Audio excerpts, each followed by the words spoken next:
இது மகிமை நேரம். சர்வ வல்லமையுள்ள இயேசு கிறிஸ்துவின் இனிதான நாமத்தினாலே நிகழ்ச்சியை பார்த்து கொண்டிருக்கிற உங்கள் அனைவரையும் வாழ்த்துகிறேன்.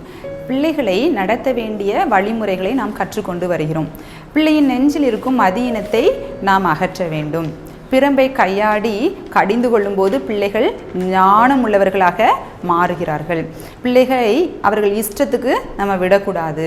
பிள்ளைகளுக்கு கீழ்ப்படிதலை கற்றுக் கொடுக்க வேண்டும் அப்படின்னு சொல்லிட்டு பார்த்தோம். இன்றைய தினத்திலும் கூட நம்ம பாரபட்சம் பார்க்கக்கூடாது அப்படின்னு சொல்லிட்டு நம்ம கற்றுக்கொள்ள போகிறோன்னு. நம்மளுக்கு ஒரு பிள்ளை இருந்துன்னா ஓகே, 2 பிள்ளைங்க இருந்துச்சுன்னா மூத்தவளை தான் எனக்கு பிடிக்கும், 2வது உள்ள பிள்ளையே பிடிக்காது அப்படின்னு சொல்கிற நிறைய பெற்றோர்கள் இருக்கிறாங்கன்னு. அப்படி பிள்ளைகளிடையே பாரபட்சம் பார்க்கக்கூடாது. அந்த பாரபட்சம் பார்ப்பது பிள்ளைகளுக்கிடையே பொறாமையை உண்டாக்கும். யாக்கோபு அவர் ஆண்டவரோடு வாழ்ந்தவர் தான். ஆனாலும் கூட அத்தனை பிள்ளைகள் இருக்கும் பட்சத்தில் யோசேப்புக்கு மாத்திரம் என்ன பண்ணார்? பலவர்ண அங்கிய கொடுத்தாரு. சரியா? இப்போ நம்மளுக்கு நிறைய ட்ரெஸ் எல்லாம் கிடைக்குன்னு. ஆனால் அந்த காலத்தில் ஒரு ட்ரெஸ்ஸு 2 ட்ரெஸ்ஸு மாற்று வஸ்திரம் இருந்தாலே அவங்க தான் பெரிய ஐஸ்வர்யமானன்னு அது மாதிரி அந்த மாதிரி. சரியா? அப்படி இருக்கும் பட்சத்தில் நம்மளுக்கெல்லாம் அப்பா ஒன்றும் தரலை. நம்ம தம்பிக்கு மட்டும் பலவர்ண அங்கி. சரி, ஓகே, பலவர்ண அங்கி இல்லைனாலும் ஏதோ ஒரு அங்கி கொடுத்துருக்கலாம் என்ன. ஆனால் இவருக்கு மட்டும் கொடுத்ததுனால லாஸ்ட்டில் என்னாச்சு? கொலை செய்கிற அளவுக்கு என்ன போயிட்டாங்க சகோதரர்களாம். யோசேப்பு மேலே அவ்வளோ பொறாமை வந்துடுச்சு. சரியா? அப்போ நம்மளுடைய பிள்ளைகள் பாவத்திலே விழுவதற்கு நாமே என்ன பண்ணியிருந்தோம்? சில டைமில் காரணமாக ஆயிருந்தோம். சரியா? இதே மாதிரி தான் இன்னொரு இன்சிடெண்ட்டும் நடந்துச்சு. எங்கே அப்படின்னா ஈசாயோட வீட்டில். சரியா?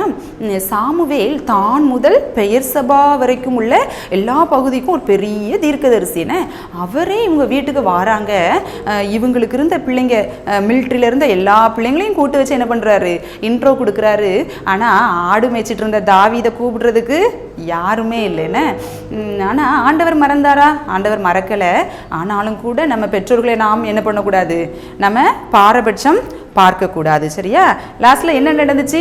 ஆண்டவர் எப்படி இன்ட்ரோ கொடுத்தாரு தாவீதுக்கு?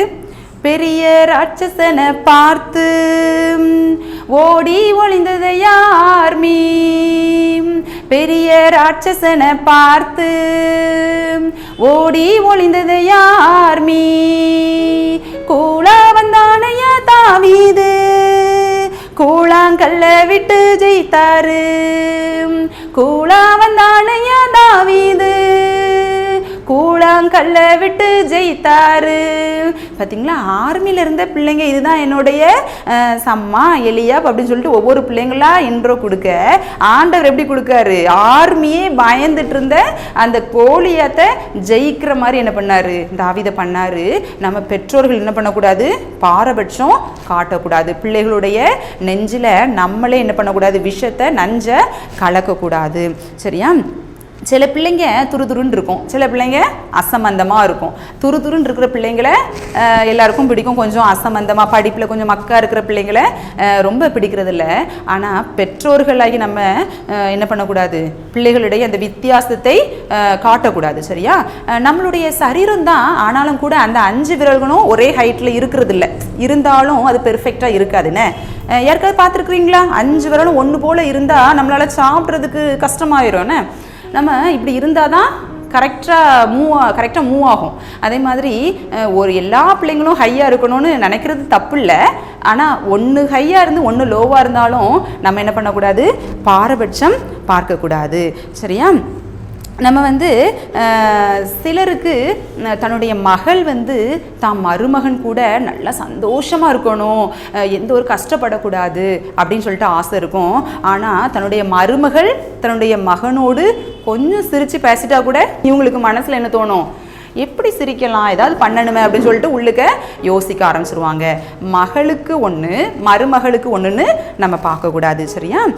இப்படி கூட மருமகளையும் கூட தன் மகளாய் நேசித்த ஒருத்தங்க இருக்காங்க வேதாகமத்தில். யார் அப்படின்னா நகோமி. சரியா? நகோமி எல்லாத்தையும் இழந்துட்டாங்க. ரூத்து நகோமி கூடவே வந்துட்டாங்க. சரியா?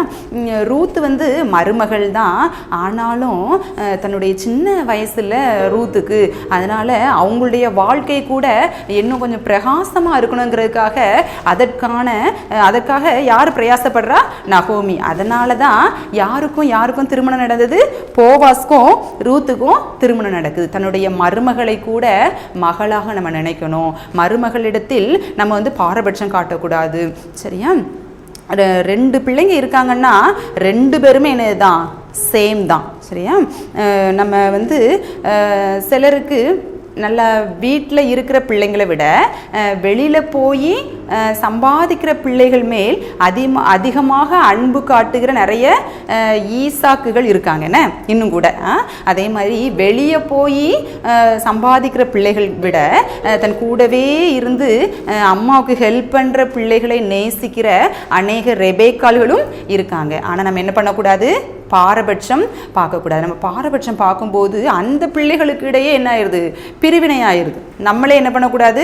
பிரிவினையை உண்டு பண்ணிடக்கூடாது. சரியா? பாரபட்சம் பாராமல் இருப்பது தான் நல்லது. நம்மளோட ஆண்டவராக இயேசு கிறிஸ்துவும் அவர் பாரபட்சம் பார்க்கறது இல்லை. ஐஸ்வர்யவானுக்கு ஒரு விதமாகவும் ஏழையா இருக்கிறவனுக்கு ஒரு விதமாகவும் அவர் செய்கிறது இல்லை. சரியா? அப்போ அவரோட வழியில் நடக்கிற நாமும் நமக்கு தந்த எத்தனை பிள்ளைகள் தந்தாலும் அத்தனை பிள்ளைகளையும் ஒரே மாதிரி நேசிக்கிற அந்த குணம் என்ன இருக்கணும்.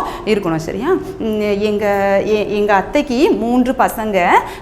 அவங்க ஒரு சின்ன பண்டம் பலகாரம் ஏதாவது இருந்தால் கூட 3 பசங்களுக்குமே அழகாக டிவைட் பண்ணி கொடுப்பாங்க. ரொம்ப ஆச்சரியமாக இருக்கும் கூட. நான் கூட நினைப்பேன், இருக்கிறவங்களுக்கு அதை கொடுக்க வேண்டியதானே, இல்லாதவங்களுக்கு பரவ தான் வாங்கி கொடுத்துக்கலாமன்னு நான் நினச்சிருக்கிறேன். ஆனாலும் அவங்க 3 பிள்ளைங்களையும் ஒரே மாதிரி அந்த பார்க்குற அவங்களுடைய குணம் எனக்கு ரொம்ப பிடிக்கும். என்ன? பிள்ளைகளிடையே பாரபட்சம் பார்க்கக்கூடாது. நீங்கள் ஒருவேளை இது வரைக்கும் அது உங்களுக்கே தெரியாமல் நடந்துட்டு இருந்திருக்கலாம். ஆனால் இனிமேல் நீங்கள் அப்படி இருக்கக்கூடாதுன்னு உங்கள் பிள்ளைகளிடத்தில் பாரபட்சம் பார்க்காம அந்த பிள்ளைகளை ஒரே மாதிரி நேசிக்கிறவர்களாக நீங்கள் இருக்கணும். ஒரு பிள்ளை நல்லா படிக்கலாம். நீங்கள் யாரோ ரிலேட்டிவ் வீட்டுக்கு வந்திருந்தா இந்த பொண்ணு நல்லா படிப்பா, இந்த பொண்ணு படிக்கவே மாட்டா மக்கு அப்படின்னு சொல்லி அப்படி அந்த பிள்ளையோட மனதை புண்படுத்தக்கூடாதுன்னு பெற்றோர்களாகிய நம்ம அதை தவற செய்யக்கூடாது. பாரபட்சம் பார்க்காம பிள்ளைங்களை இனி வளர்ப்பீங்களா? ஜெபம் செய்வோம். அன்புள்ள ஏசப்பா, நீங்கள் எங்கள் கையிலே தந்திருக்கிற குழந்தைகளுக்காக உமக்கு நன்றி ஏசப்பா. நாங்கள் பிள்ளைகளிடத்திலே வேறுபாடை நாங்கள் காட்டக்கூடாது ஏசப்பா. பிள்ளைகளிடத்தில் ஒரே மாதிரியான அன்பாக நாங்கள் இருக்க எங்களுக்கு உதவி செய்யுங்க. பிள்ளைகளை நல்வழியிலே நடத்தும் ஞானம் எங்களுக்கு உண்டாகட்டும். அப்படி செய்கிறபடியால் நன்றி. இயேசுவின் மூலம் ஜெபிக்கிறோம் ஜீவனும் பரிசுத்தமுள்ள நல்ல பிதாவே, ஆமேன்.